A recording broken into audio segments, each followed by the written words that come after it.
Bismillahirrahmanirrahim. Assalamualaikum warahmatullahi wabarakatuh. Perkenalkan, kami dari kelompok keempat kelas 10 MIPA 1 akan menjelaskan secara garis besar tentang Kerajaan Pagaruyung.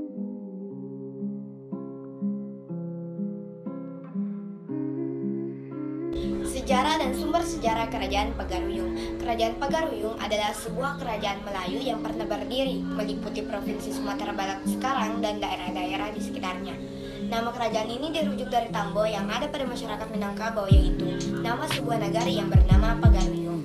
Kerajaan ini pernah dipimpin oleh Aditya Warman sejak tahun 1347 dan sekitar tahun 1600-an kerajaan ini menjadi kesultanan Islam dan pada akhirnya runtuh pada masa Perang Padri.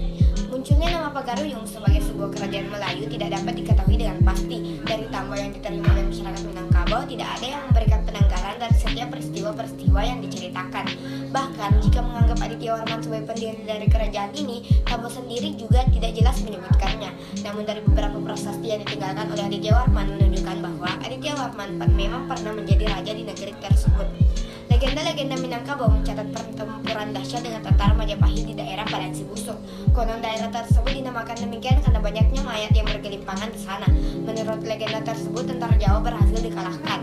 Sebelum kerajaan ini berdiri, sebenarnya masyarakat di wilayah Minangkabau sudah memiliki sistem politik semacam konfederasi yang merupakan lembaga musyawarah dari berbagai negara dan luar.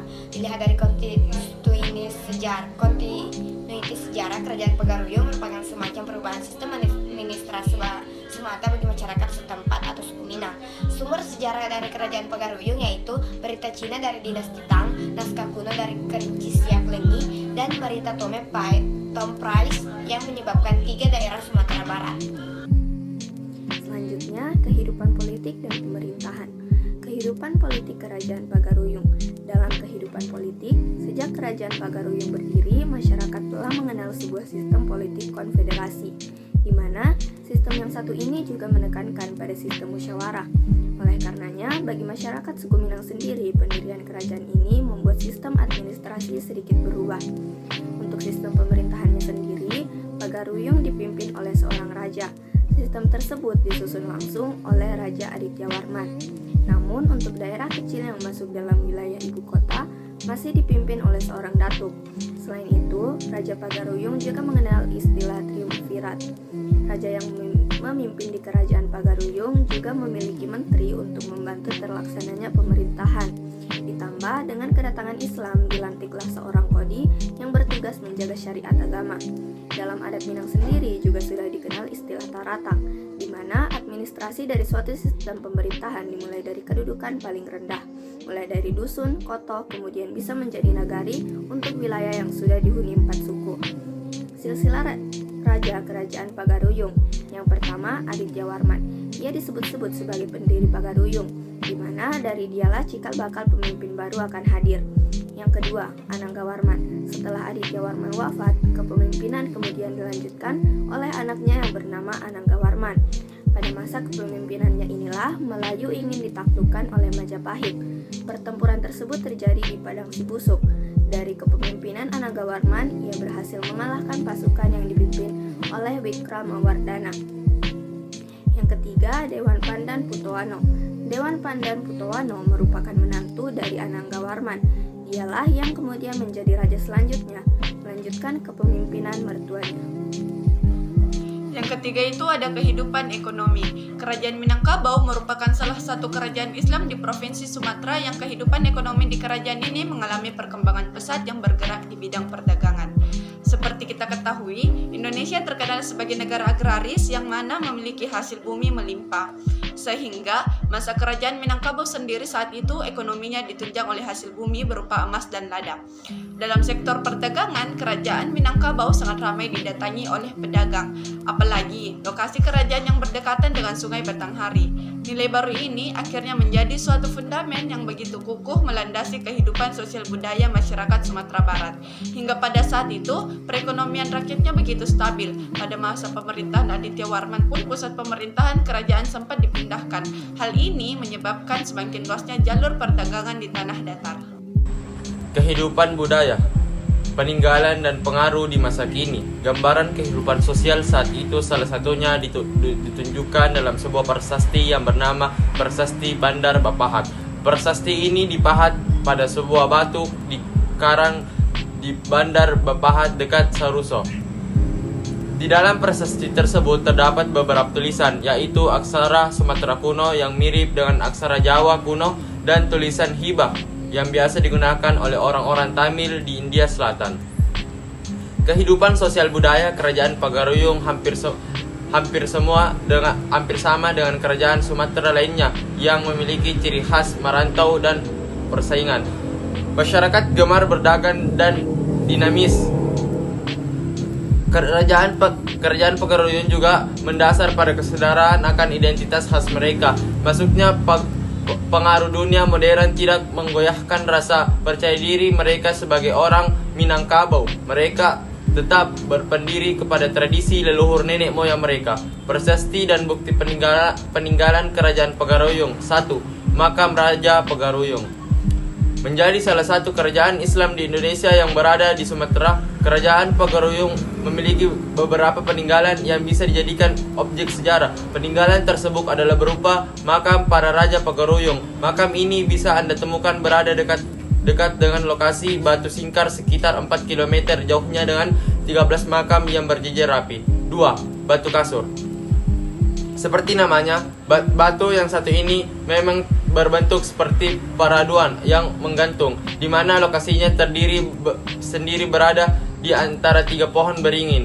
Dulunya, batu kasur digunakan untuk persinggahan para calon penguasa Pagaruyung, tepatnya menjadi salah satu tempat berjalannya ritual adat setempat. Selanjutnya ada Batu Batikam. Peninggalan kerajaan Pagaruyung yang satu ini berbentuk layaknya sebuah singgasana raja yang terbuat dari batu. Katanya tempat Batu Batikam berdiri adalah lokasi musyawarah ketika terjadi suatu permasalahan. Batu Batikam tidak berbentuk alami, namun ia disusun dari batuan besi. Saat ini Anda bisa melihat Batu Batikam yang di bagian tengahnya sudah berlubang akibat tikaman dan tuak merpati yang terbatang. Lubang tersebut adalah tanda bahwa perdamaian akan terwujud dan perselisihan berakhir. Kini Batu Batikam dapat dilihat di Padang Pajang, Batu Sangkar. Yang keempat, Istana Basa Pagaruyung. Meskipun sudah mengalami perkembangan, Istana Basa Pagaruyung merupakan peninggalan Pagaruyung. Tempat ini dibangun sebagai duplikasi dari tanah Istana Raja Alam yang sudah dibakar oleh Belanda pada tahun 1808. Kini Istana Basa Pagaruyung menjadi tempat wisata menarik di Sumatera. Selain itu, tempat ini juga memiliki falsafah sejarah tersendiri. Anda bisa berkunjung ke Istana Basa Pagaruyung yang berada di Tanjung Emas. Selanjutnya, Prasasti Pagaruyung. Seperti kerajaan lainnya yang sejarahnya diketahui karena prasasti kuno, maka kerajaan Pagaruyung pun memiliki prasasti. Prasasti tersebut merupakan bukti dan sumber sejarahnya kepemimpinan Aditya Warman yang juga adalah seorang pendiri kerajaan. Sampai saat ini ia berhasil ditemukan 22 prasasti yang letaknya berbeda-beda. Setiap prasasti memiliki kerajaan Pagaruyung yang ditemukan memiliki kriteria tersendiri. Seperti prasasti pertama yang berisi tentang pujian terhadap raja, mulai dari kebijaksanaan, keagungan selama memimpin, luasnya pengetahuan yang dimiliki, dan lain sebagainya. Penyebab kemunduran dari kerajaan Pagaruyung. Dalam sejarah disebutkan kerajaan Pagaruyung runtuh saat Perang Padri. Perang Padri merupakan salah satu perang terbesar yang pernah terjadi di Sumatera Barat. Perang ini terjadi antara kaum adat dengan kaum agam. Kaum adat meminta pertolongan kepada pemerintahan Hindia Belanda. Namun, pada akhirnya kaum adat dan kaum agam bersatu untuk melawan kaum penjajah. Di masa inilah kerajaan Pagaruyung kehilangan kekuasaannya. Konflik antara kaum adat dan kaum agam berawal di abad ke-19. Kaum adat tidak mau menerima perubahan yang dibawa oleh kaum agam. Kebiasaan-kebiasaan yang telah lama mereka lakukan banyak yang bertentangan dengan agama Islam yang dibawa oleh kaum agam. Perundingan telah seringkali dilakukan dan tidak pernah menemukan kata sepakat. Pada saat yang bersamaan, beberapa wilayah di kerajaan Pagaruyung mulai bergejolak dan melepaskan diri dari kerajaan.